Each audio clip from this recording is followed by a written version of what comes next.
السلام علیکم ورحمۃ اللہ وبرکاتہ۔ محترم سامعین کرام، سیرت عمر فاروق رضی اللہ عنہ کا یہ تیسرا پارٹ ہے۔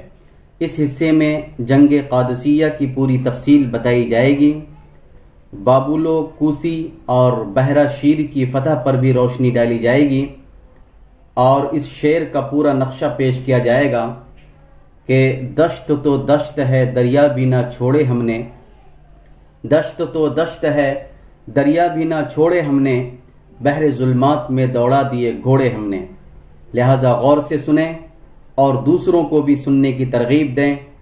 چینل کو سبسکرائب کر لیں اور بیل آئیکن کو بھی دبا دیں۔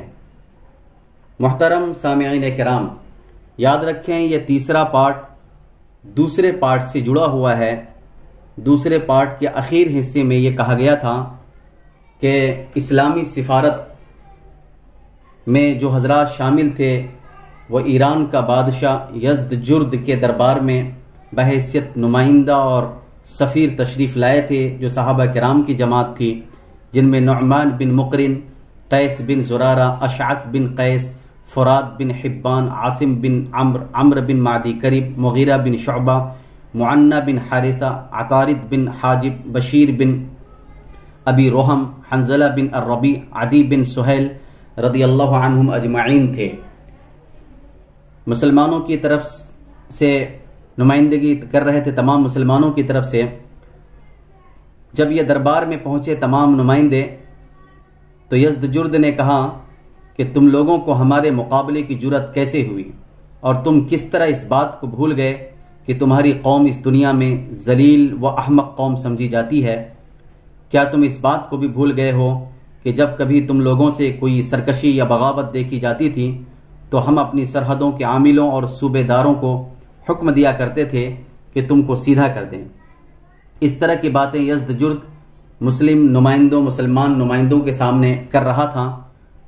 تو اس کے جواب میں نعمان بن مقرن نے جواب دیا کہ ہم دنیا سے بت پرستی اور شرک مٹانے کی کوشش کرتے اور تمام دنیا کے سامنے اسلام پیش کرتے ہیں، اور اسلام ہی کے ذریعے سے انسان سعادت انسانی حاصل کر سکتا ہے۔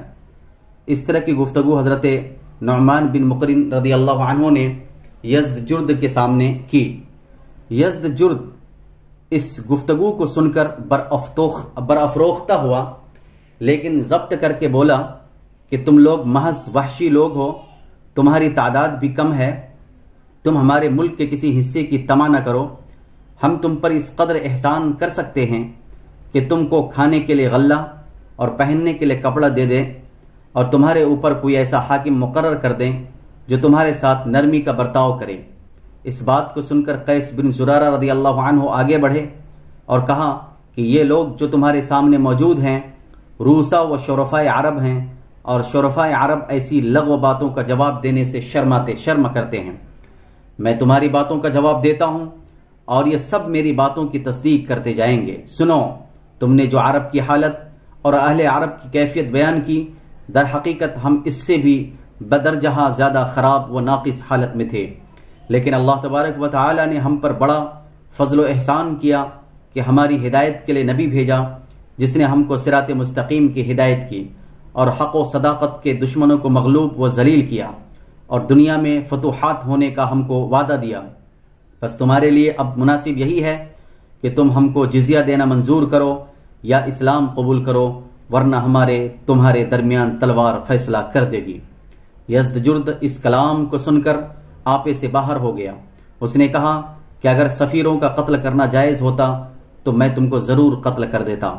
پھر اپنے نوکروں کو حکم دیا کہ ایک مٹی کی ٹوکری بھر کر لاؤ، اور جو شخص ان میں سردار ہے ان کے سر پر رکھ دو، اور اسی حالت میں اس کو مدائن سے باہر نکال دو۔ پھر بولا کہ رستم بہت جلد تم سب کو قادسیہ کی خندق میں دفن کر دے گا۔ اتنے میں مٹی کی ٹوکری آ گئی۔ عاصم رضی اللہ عنہ نے فوراً اٹھ کر وہ ٹوکری اپنے کاندھے پر اٹھا لی اور کہا کہ میں اس وفد کا سردار ہوں۔ یہ سب حضرات یزدجرد کے دربار سے نکلے اور اپنے گھوڑوں پر سوار ہو کر مٹی کی وہ ٹوکری لیے ہوئے سعد بن ابی وقاص رضی اللہ عنہ کے پاس پہنچے اور کہا کہ ملک ایران کی فتح مبارک ہو اللہ تبارک و تعالی نے ان کے ملک کی مٹی ہم کو عطا کی ہے۔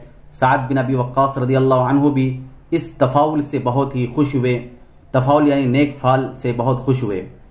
ان سفرا کی واپسی کے بعد دربار ایران سے رستم کے پاس سابات میں تازہ احکام پہنچے اور کوما کی سردار بھی روانہ کیے گئے۔ 60,000 فوج کا بڑا حصہ خاص رستم کے زیر کمان تھا۔ مقدمۃ الجیش کا سردار جالینوس تھا، جس کے ہمراہ 40,000 کا لشکر تھا۔ 20,000 فوج ساقہ میں تھی۔ میمنہ پر 30,000 کی جمعیت کے ساتھ ہرمزان اور میسرہ پر 30,000 کی جمعیت کے ساتھ مہران بن بہرام رازی تھا۔ اس طرح کل ایرانی لشکر کی تعداد 1,80,000 تک پہنچ گئی۔ اس کے علاوہ 100 جنگی ہاتھی قلب میں رستم کے ساتھ تھے، 75 ہاتھی میمنہ میں اور 75 میسرہ میں، 20 ہاتھی مقدمۃ الجیش میں اور 30 ساقہ میں تھے۔ اس ترتیب و سامان کے ساتھ رستم سابات سے روانہ ہو کر مقام کوسہ میں پہنچا اور وہاں خیمہ زن ہوا۔ قادسیہ اور مدائن کے درمیان 30-40 کوس کا فاصلہ تھا۔ ایرانی اور اسلامی لشکروں کا فاصلہ اب بہت ہی کم رہ گیا تھا۔ طرفین سے چھوٹے چھوٹے دستے ایک دوسرے پر چھاپا مارنے اور سامان رست لوٹنے کے لیے ہر روز روانہ ہوتے رہتے تھے۔ رستم لڑائی کو ٹالنا چاہتا تھا، اس لیے اس نے مدائن سے قادسیہ تک پہنچنے میں 6 مہینے صرف کر دیے۔ مقام کوسہ سے روانہ ہو کر رستم قادسیہ کے سامنے پہنچا اور مقام عتیق میں خیمہ زن ہوا۔ دربار ایران سے بار بار رستم کے پاس تقاضوں کے پیغام آتے تھے کہ جلد عربوں کا مقابلہ کرو۔ رستم یہ چاہتا تھا کہ بلا مقابلہ کام چل جائے تو اچھا ہے، چنانچہ اس نے قادسیہ پہنچ کر سعد بن ابی وقاص کے پاس پیغام بھیجا کہ تم اپنے کسی سفیر کو ہمارے پاس بھیج دو تاکہ ہم اس سے مصالحت کی گفتگو کریں۔ سعد بن ابی وقاص رضی اللہ عنہ نے ربیع بن عامر رضی اللہ عنہ کو سفیر بنا کر رستم کے پاس روانہ کیا۔ رستم نے بڑے تکلف اور شان و تجمل کے ساتھ دربار کیا، سونے کا تخت بچھوایا اور اس کے چاروں طرف دیبا و حریر اور رومی قالینوں کا فرش کرایا۔ تکیوں اور شامیانوں کی جھالریں سچے موتیوں کی تھیں۔ غرض ربیع بن عامر رضی اللہ عنہ اس شان و شوکت والے دربار میں داخل ہوئے اور گھوڑے کو ایک گاؤ تکیے سے جو لبے فراش پر پڑا ہوا تھا باندھ کر تیر کی انی ٹیکتے ہوئے اس فرش کو چاق و سوراخ دار بناتے ہوئے تخت کی طرف بڑھے اور بڑھ کر رستم کے برابر جا بیٹھے۔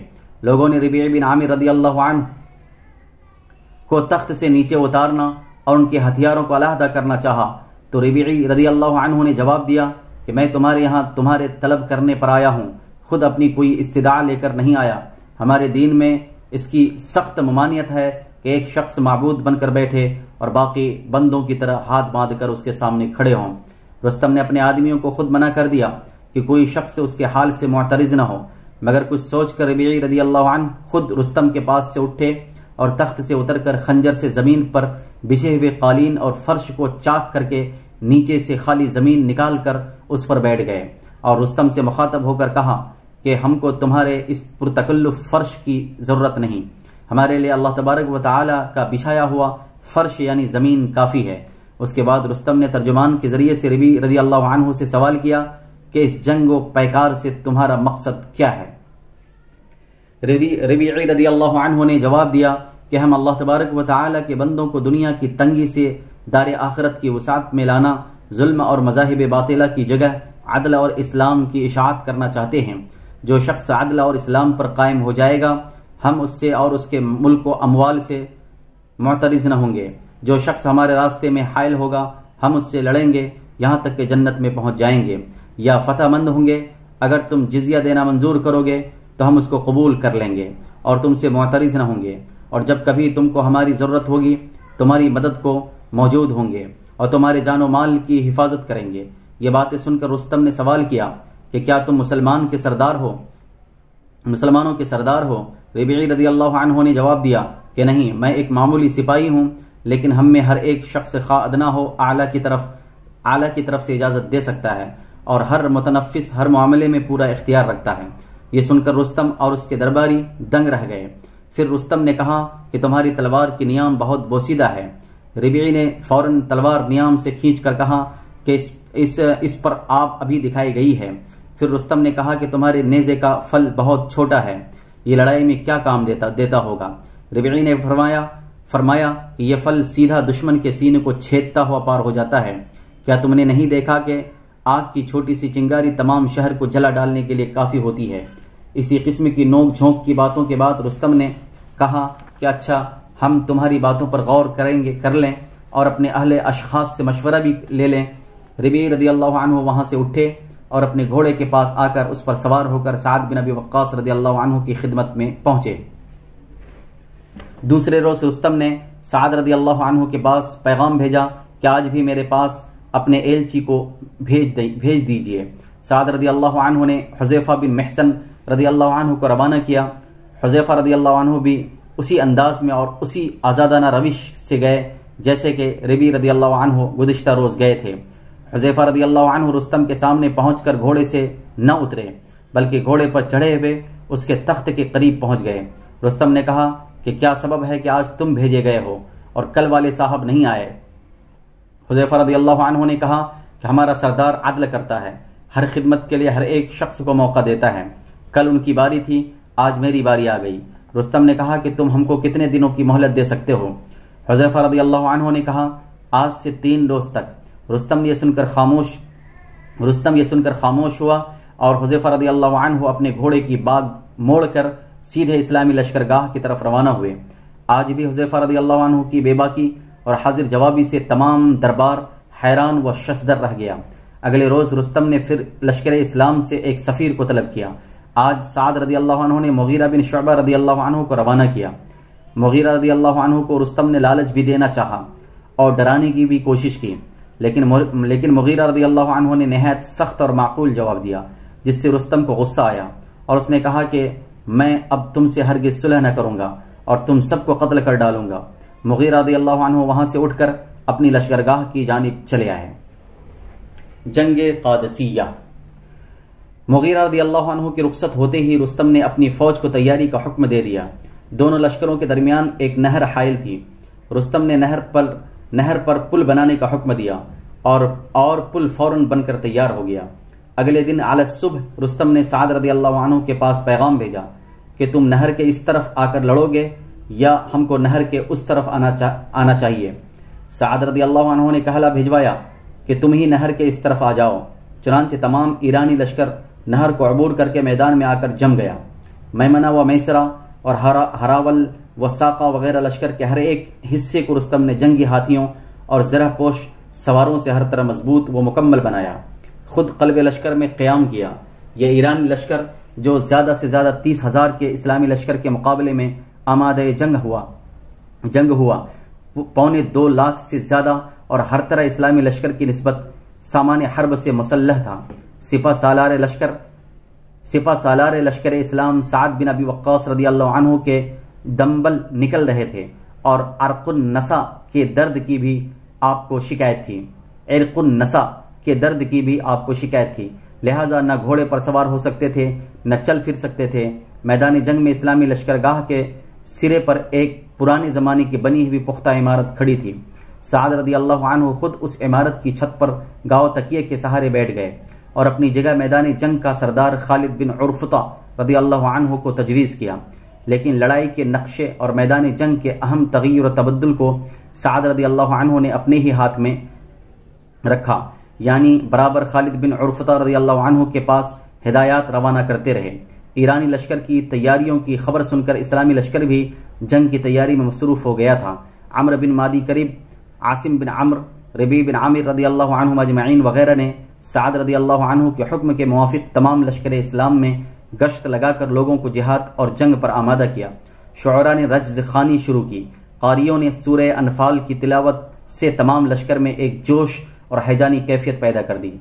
بہرحال دونوں فوجیں مسلح ہو کر ایک دوسرے کے مقابل صف آرا ہو گئیں۔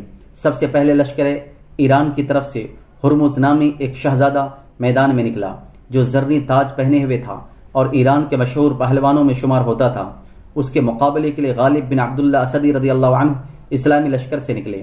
غالب رضی اللہ عنہ نے میدان میں جاتے ہی ہرمز کو گرفتار کر لیا اور گرفتار کر کے سعد رضی اللہ عنہ کے پاس لا کر ان کے سپرد کر گئے۔ اس کے بعد ایک اور زبردست شہسوار اہل فارس کی جانب سے نکلا۔ ادھر عاصم رضی اللہ عنہ اس کے مقابلے کو پہنچے۔ طرفین سے ایک ایک دو